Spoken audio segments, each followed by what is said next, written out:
하나님 말씀 보겠습니다. 오늘 우리에게 주신 하나님 말씀은 신약 고린도전서 15장 9절로 11절까지의 말씀입니다. 고린도전서 15장 9절로 11절까지의 말씀입니다.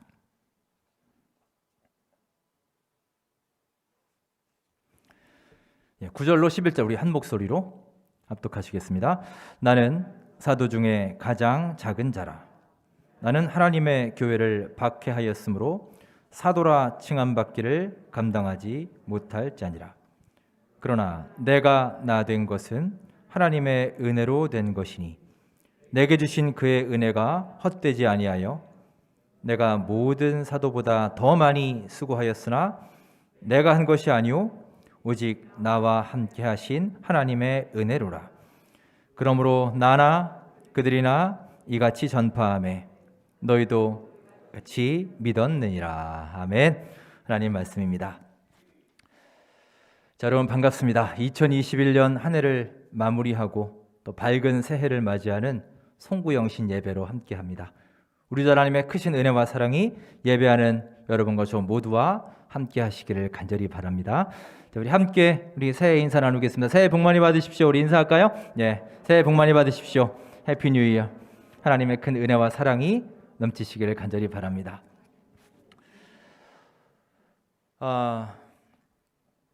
이제 올해가 얼마 남지 않았죠? 지난번에 말씀드린 것처럼 개인적으로 제가 40대의 마지막 한 해를 보낸다고 했습니다. 이제 정말 얼마 남지 않았습니다. 아마 이 예배가 끝나고 나면 이제 제가 5학년이 되어 있겠다 생각을 하니까 참 기분이 묘하네요. 얼마 전에 그 종교기관에 대해서 새 방역 지침이 나왔을 때부터 사실 오늘 이 예배 때문에 고민을 참 많이 했습니다. 다른 예배들은 그냥 1, 2분 나누어 드리면 문제가 없는데 송구영신 예배는 그렇게 할 수가 없잖아요. 우리가 자정을 맞이해야 이제 영신이 되지 않습니까? 그러니 결국 한 번에 드려야 되는데 아무리 생각을 해도 답이 안 나와요.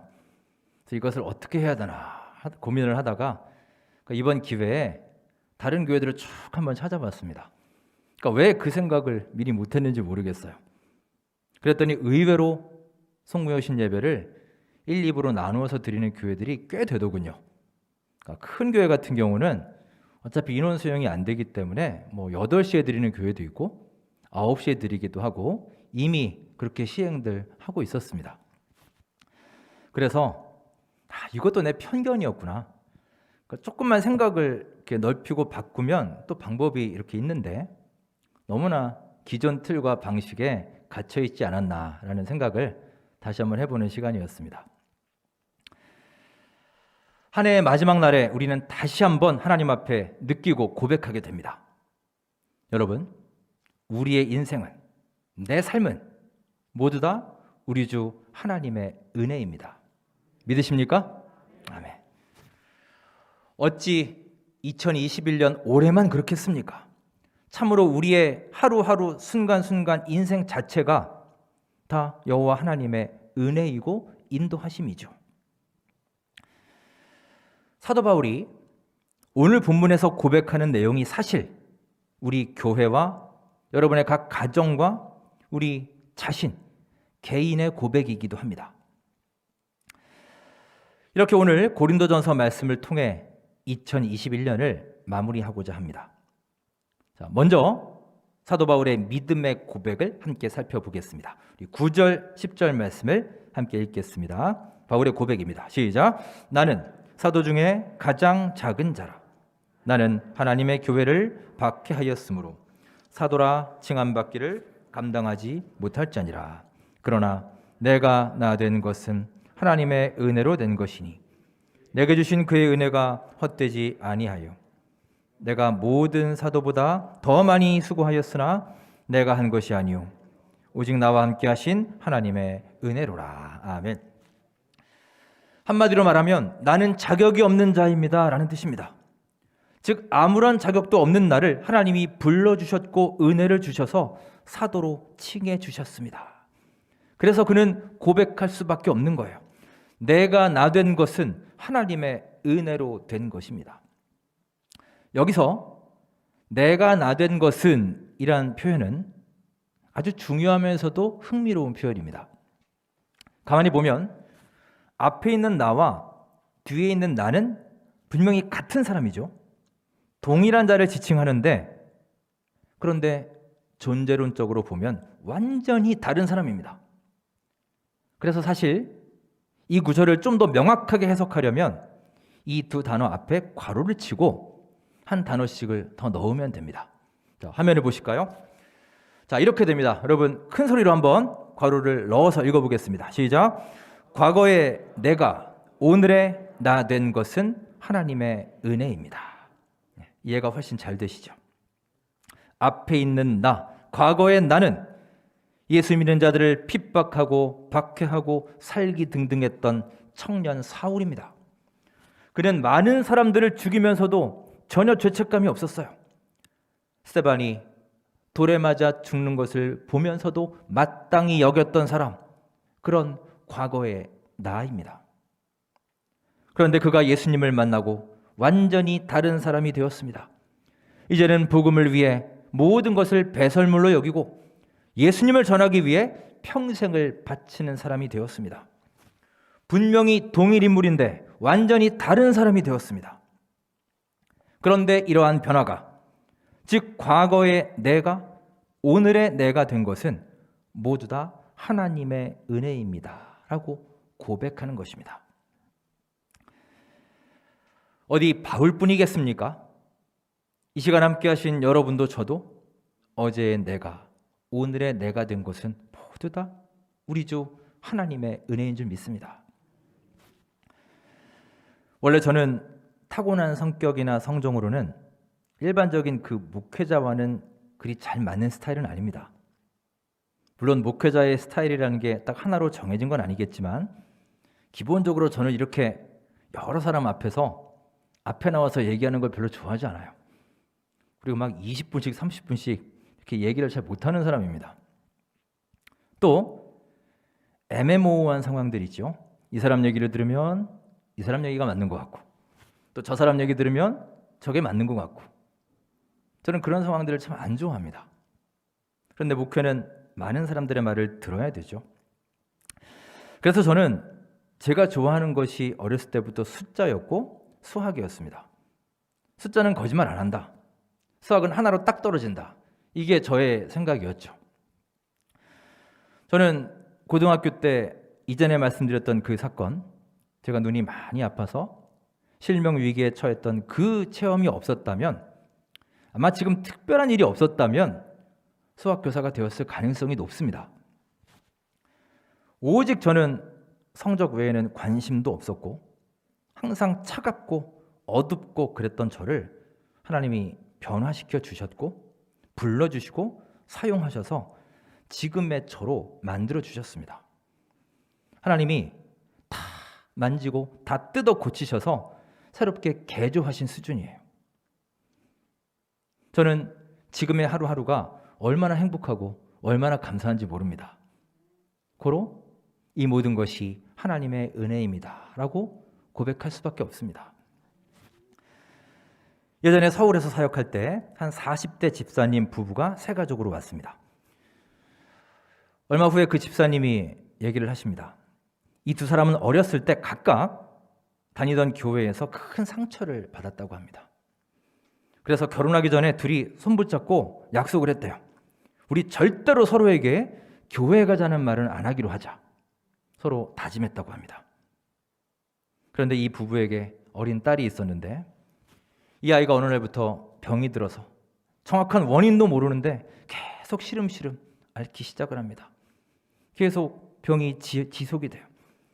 하루하루 너무 힘든 중에 이 여 집사님이 집 근처 교회를 오게 되고, 그 교회가 제가 있던 교회였고, 거기서 하나님을 만나며 딱딱하게 굳어있던 그의 마음이 녹아내리기 시작했습니다. 얼마 후에 부부가 같이 교회에 오게 되고 저희가 신방 갔을 때 간증을 하시는데요. 그 어렸을 때 교회에서 받은 그 상처들, 그것들을 얘기하면서 펑펑 우시더라고요. 지금도 그분들과 연락이 되는데요. 어느덧 두 분 모두 권사님이 되셔서 지금도 열심히 신앙생활을 하고 있다고 합니다. 이런 예들이 우리 주변에 많이 있습니다. 아마 여러분들 중에도 많이 계실 것입니다. 몇 년 전 대신방 할 때 제가 언제 어떻게 신앙생활을 하시게 되었습니까? 질문했을 때 많은 여러분들이 여러분의 옛날의 삶에 대해서 간증을 많이 해주셨었죠. 이전의 내가, 지금의 내가 된 것, 하나님 모르고 세상의 즐거움을 따라 살던 과거의 내가 이제 이렇게 예배를 드리는 예배자가 된 것, 그렇게 나만 알고 살던 이기적인 사람이 그래도 이 정도로 남을 배려하게 된 것, 혈기와 정욕을 따라 살던 내가 이제 말씀을 따라서 살게 된 것, 주님, 술주자 주님을 따라 살던 내가 이제 주인 주자 주님을 따라서 살게 된 것, 이 모든 것이 우리 주 하나님의 은혜입니다. 여러분, 이 고백이 오늘 예배하는 여러분과 저의 마음으로부터 표현될 수 있기를 간절히 바랍니다.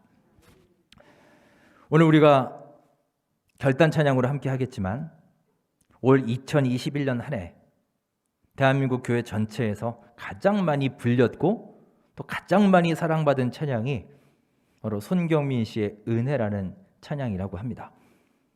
여러분들도 많이 아시죠? 그건 저도 어느 기독교 방송에서 들은 얘기입니다. 그런데 그럴 것 같아요. 저도 요즘 인터넷에서 다른 교회 그 예배 실황들을 많이 보는데 정말 많은 교회에서 이 찬양을 부르고 특히 결단 찬양으로 많이 하는 것을 봤습니다. 가사도 참 감동적일 뿐만이 아니라 지금 이 코로나 시기와 잘 맞는 내용이기도 하고 또 노래도 비교적 쉽죠. 어르신들도 주일학교 아이들도 쉽게 부를 수 있는 곡이라 참 많은 사랑을 받고 있습니다. 이따 우리 결단 찬양할 때 우리 가사를 잘 묵상하고 음미하면서 하나님께 감사와 고백의 찬양을 드리면 좋겠습니다.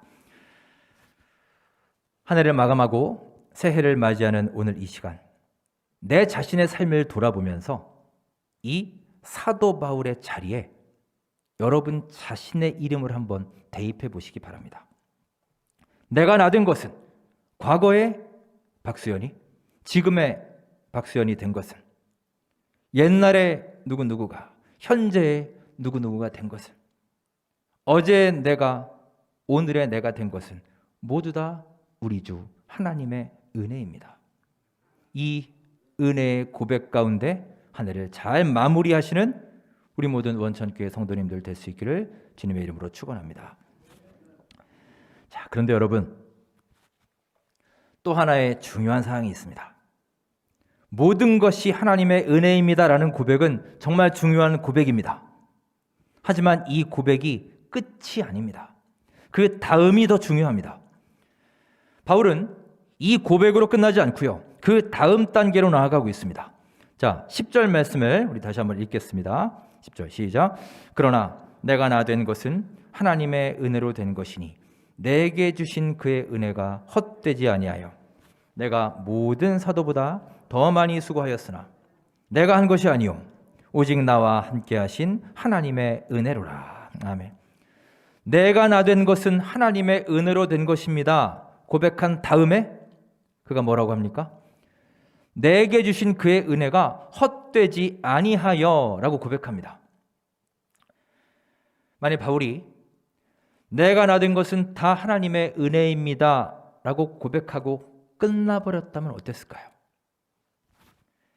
지금까지 아무리 내가 은혜를 많이 받았어도 그 이후의 삶에서 그 은혜와 감동을 하루하루 낭비해버리고 그냥 쏟아버리고 그냥 허비해버리고 그 은혜를 헛된 것으로 만들어버린다면 여러분, 그 한때 은혜 받은 것이 무슨 의미가 있겠습니까? 제가 미국에 살면서 느낀 것 중에 그 미국 사람들의 대화 중에 그들이 자주 쓰는 표현이 있습니다. 뭐 여러 가지가 있지만 그 중에 참 인상적인 게 So what? 이란 말이 있어요. So what? 우리말로 하면 그래서, 그게 뭐 어쨌는데 이런 뜻이에요. 그게 좋은 의미는 아니죠. 제가 한번 미국 교회에서 예배를 드리는데 그 목사님의 말씀 중에 이런 내용이 기억이 납니다. 여러분 자신의 체험을 간증을 하면서 나는 정말로 많은 은혜를 받았습니다. 나는 이런 축복을 받았습니다. 라고 얘기를 했는데, 그런데 만일 그때 누가 당신에게 질문한다면 So what? 그래서 그게 지금 어떻다는 겁니까? 그게 지금 당신의 삶에 어떤 의미가 있다는 겁니까? 어떤 영향을 미치고 있다는 겁니까? 라고 묻는다면 여러분은 뭐라고 대답하시겠습니까? 저는 그 말씀을 듣고 순간 큰 충격을 받았습니다. 사실 우리가 그런 질문 받아본 적 별로 없죠. 거기까지 우리가 생각을 잘 안 하죠. 나는 은혜를 많이 받았습니다. 모든 것이 하나님의 은혜입니다. 라는 고백까지는 많이 하지만 그 이후에, 은혜 받은 이후에 그 은혜를 가지고 내가 어떻게 살겠습니다에 대한 고백은 잘 이루어지지 않습니다. 많은 사람들이 하나님이 주신 은혜를 그냥 낭비합니다. 쏟아버립니다. 헛된 것으로 만들어버립니다. 지난번 성탄절 설교 때도 말씀드렸지만 우리는 그동안 너무나 받은 것에만 집중해 왔어요. 우리 한국교회가 그동안 너무 은혜 받은 것만 강조해 왔습니다. 간증들을 들어보십시오. 하나님이 나에게 이런 은혜를 주시고 축복을 베풀어 주셨습니다. 다 그 내용이죠. 그런데 중요한 것은 그렇게 간증을 해놓고 그 받은 은혜를 이후에 쏟아버리는 사람들이 너무나 많다는 것입니다. 여러분, 이제 우리가 초점을 맞춰야 될 부분은 하나님이 내게 많은 은혜를 주셨다로 끝나는 것이 아니라 더 나아가서 그 은혜가 내 인생에서 헛되지 않도록 살았다. 이 고백으로 이어져야 할 줄 믿습니다. 성경에 보면 이런 경고가 있습니다. 예수님 당시에 많은 마을들에 은혜를 베푸셨는데 은혜를 받은 그들이 그럼에도 회개하지 않았습니다. 그러자 예수님이 저주를 하십니다. 그 대표적인 도시가 바로 고라신과 벳세다라는 도시입니다. 자, 마태복음 11장에 그 내용이 나와 있는데요. 그 내용을 잘 보시고 함께 읽겠습니다. 20절부터 22절 시작. 예수께서 권능을 가장 많이 행하신 고을들이 회개하지 아니하므로 그때 책망하시되 화 있을진저 고라시나 화 있을진저 벳세다야 너희에게 행한 모든 권능을 두로와 시돈에서 행하였더라면 그들이 벌써 베옷을 입고 제에 앉아 회개하였으리라. 내가 너희에게 이르노니 심판날에 두로와 시돈이 너희보다 견디기 쉬우리라. 아멘. 예수께서 권능을 가장 많이 행하신 고을들, 지금으로 말하면 예수님이 가장 많은 은혜를 베푸신 마을일 거예요. 그 마을이 회개하지 아니하므로 예수님이 책망하셨다는 겁니다. 뭐라고 책망하시느냐? 21절에 고라시나 벳세다야 화가 있을 것이다. 너희에게 행한 은혜를 다른 도시에서 행했더라면 그들은 벌써 회개했을 것이다. 여러분 참 무서운 말이에요. 그들은 은혜를 못 받은 게 아닙니다. 은혜를 듬뿍 받았습니다. 그런데 그 받은 은혜를 헛된 것으로 만들어 버렸습니다. 받은 은혜를 간직하지 못하고 다 낭비하고 쏟아버린 것입니다. 여러분, 어쩌면 이 책망이 오늘날 우리를 향한, 나를 향한 책망은 아닐까요? 받은 은혜를 이렇게 헛된 것으로 허비해 버린다면 여러분, 그야말로 나의 인생이 So what 인생이에요. 그게 어떻다는 건가요? 그동안 내가 큰 은혜 받은 것이 지금 무슨 의미가 있다는 것입니까? 이 시간 여러분과 저에게 하나님께서 엄중하게 묻고 계십니다. 아무개야, 김집사야, 이권사야, 내가 너에게 베푼 은혜들을 다른 사람에게 베풀었다면 그는 과연 어떻게 살았을까? 그는 아마 벌써 회개하지 않았을까? 그는 벌써 변화하지 않았을까? 여러분, 이 시간 내 스스로에게 한번 질문해 보시기 바랍니다. 바울은 많은 은혜를 받았습니다. 그래서 그는 고백하는 겁니다.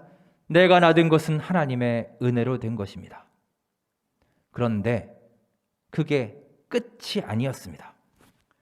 그는 그 다음 뭐라고 하느냐? 하나님의 은혜가 헛되지 않게 하기 위하여 어떻게 했느냐? 모든 사도보다 더 많이 수고했다라고 합니다. 하나님이 나에게 많은 은혜를 주셨는데 나는 이 은혜가 헛된 것으로 끝나지 않도록 누구보다도 더 수고했다라는 고백이에요. 정말 바울은 많은 수고를 했습니다. 바울이 얼마나 많은 수고를 했는지 요약하면 이렇습니다. 약간씩 기록의 차이는 있지만 그는 3번의 선교 여행을 갔죠. 1, 2, 3차 선교 여행을 갔고 로마로 가는 길까지 합쳐서 그는 약 70개의 도시를 다니고 약 17,000km를 걸어 다녔습니다. 17,000km. 여러분 하나도 안 놀라시는데요. 감이 잘 안 오시죠, 여러분? 서울에서 부산까지가 대략 400km 나오죠. 제가 며칠 전에 그 네이버 지도를 찍어 보니까 서울역에서 부산역까지 차로 가면 최단 거리로 400km가 나옵니다. 왕복하면 800이지요. 자, 17,000km면 서울 부산을 20번 넘게 왕복하는 거리예요. 걸어서. 정말 많이 수고했죠. 바울은 누구보다 수고하고 고난받고 때로는 목숨의 위협까지 감수하면서 그렇게 걸은 것입니다. 자, 한번 볼까요? 고린도후서 11장 23절에 그의 고백이 나옵니다. 함께 읽겠습니다. 시작. 그들이 그리스도의 일꾼이냐 정신없는 말을 하거니와 나는 더욱 그러하도다. 내가 수고를 넘치도록 하고 옥에 갇히기도 더 많이 하고 매도 수없이 맞고 여러 번 죽을 뻔하였으나 아멘. 내가 수고를 넘치도록 했다. 감옥에도 갇혔다. 매도 맞았다. 죽을 뻔도 했다. 이렇게 수고했다는 것입니다. 그리고 이어 고백하기를 내가 수고하였으나 내가 한 게 아니라 나와 함께 하신 하나님의 은혜로다 라고 고백하는 겁니다. 바울은 이렇게 자기가 받은 은혜에 너무나 감사해서 그 은혜를 헛된 것으로 만들지 않기 위해 누구보다 수고하고 애쓴 사람입니다. 결국 하나님은 그의 수고를 보셨습니다. 그리고 그를 통해서 이방 선교의 문이 활짝 열리는 역사를 일으켜 주셨습니다. 사랑하는 여러분, 바울의 이 수고를 우리의 가슴에 새기시고 본받을 수 있기를 간절히 바랍니다. 내가 받은 은혜가 헛된 것이 되지 않도록 수고하고 기도하며 믿음의 열심을 다하시기를 간절히 소망합니다. 우리 믿는 자들의 삶에는요, 2가지의 중요한 고백이 존재합니다. 고백이 필요합니다. 자, 첫 번째 고백이 무엇입니까? 화면을 보시고 저를 한번 큰 소리로 따라해 보시죠. 내가 나된 것은, 다시 한번 하겠습니다. 내가 나된 것은 하나님의 은혜입니다. 은혜입니다. 믿으십니까? 아멘.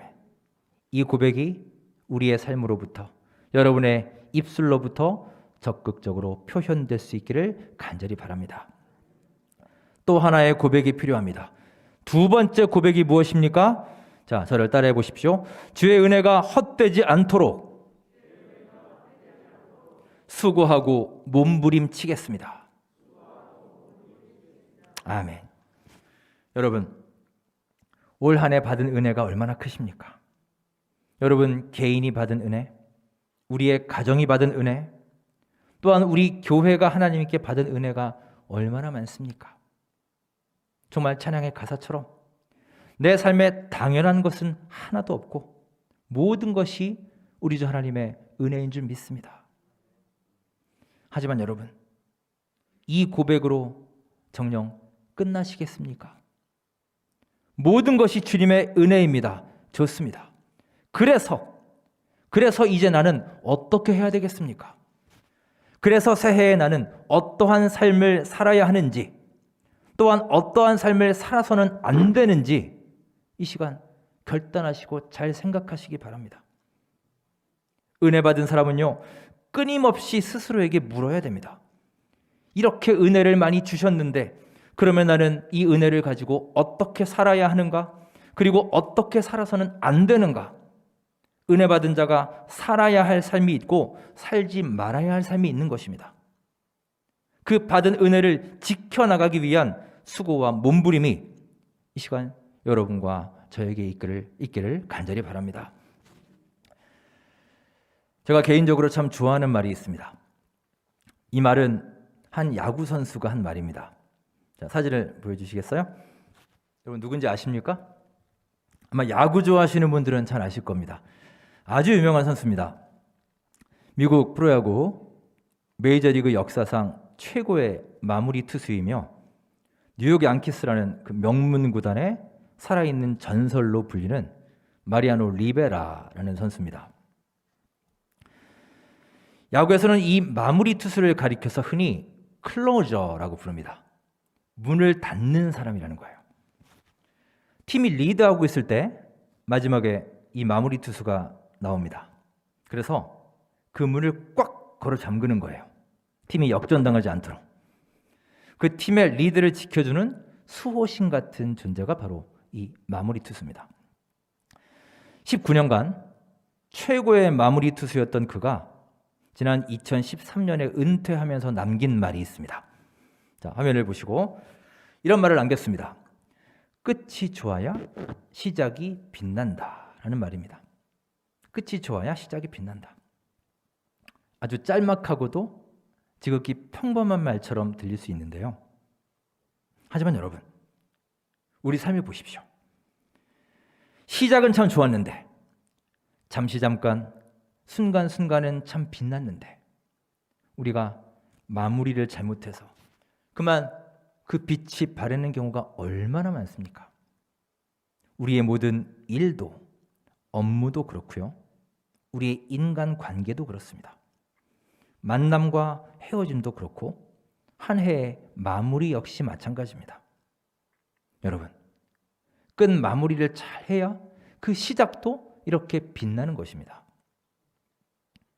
여러분, 오늘 우리는 송구영신 예배를 드립니다. 저는 이 예배가 매년 반복되는 매해 마지막 날에 의뢰이 드리는 그런 연례 행사가 되는 것을 원치 않습니다. 말 그대로 송구, 과거의 것들, 옛날의 구습들, 묵은 해를 보내버리고 영신, 새로운 해, 새로운 것들을 맞이하는 참으로 거룩하고 중요한 예배입니다. 사랑하는 여러분, 지난 한 해 동안 우리를 눈동자처럼 지켜주시고 베풀어 주신 우리 하나님의 크신 은혜를 계수하고 감사할 수 있기를 간절히 바랍니다. 또한 다가오는 2022년 새해에는 우리 모두의 결단이 있길 원합니다. 하나님, 우리 받은 그 은혜가 헛되지 않도록, 그냥 허비하고 소멸되지 않도록 더 수고하고 더 기도하며 믿음의 힘찬 발걸음을 내딛겠습니다. 우리 주 하나님 앞에 간절히 기도하고 마음 열어 결단하는 이 2021년의 마지막 밤이 될 수 있기를 주님의 이름으로 축원합니다. 기도하겠습니다. 사랑의 아버지 하나님,